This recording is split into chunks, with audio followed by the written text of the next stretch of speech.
တခါတော့ကရွာလေးတွေမှာလေသမားလင်မယားနှစ်ယောက်ရှိတဲ့ကွယ်ထိုလင်မယားဟာခြံဝန်းထဲ၌ကြက်ဝက်ဘိငန်းများလဲမွေးမြူထားတဲ့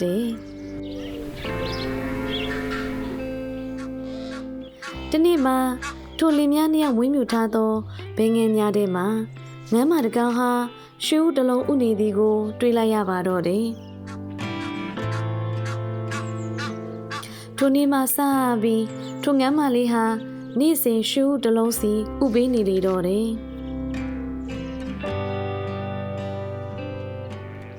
ထိုလေသမားလင်များဟာလည်းနေ့စဉ်ထိုငမ်းမလေးမှရှူးတလုံးစီဥပေးနေသည်ကိုရယူကတဖြည်းဖြည်းချမ်းသာလာကြတော့လေတယ်သို့တော့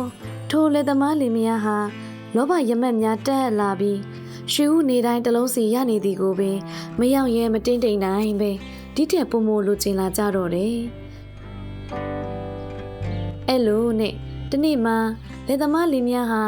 ဒီငမ်းမကြီးရဲ့ဘိုက်ထဲမှာရှူရီအများကြီးရှိနေနိုင်လောက်တယ်နေတိုင်းငမ်းမကြီးတလုံးစီဥပေးနေတာကိုစောင့်မနေတော့ပဲ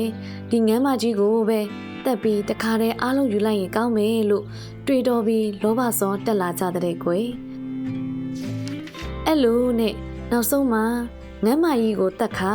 ဘိုက်ကိုခွဲကြည့်လိုက်ကြတဲ့သူတို့မျောလင့်ထားသလိုဘိုက်ထဲမှာရှူးများစွာမတွေ့ရဘဲငမ်းမကြီးသာတည်ဆုံးသွားခဲ့ရတော့တယ်သူတို့ဟာလည်းနေ့စဉ်ရနေကြရွှေဦးတလုံးစီကိုပါဆုံးရှုံးလိုက်ရပါတော့တယ်ကဲဒီပုံမြင်လေးမှာလောဘလွန်ကဲခြင်းဟာ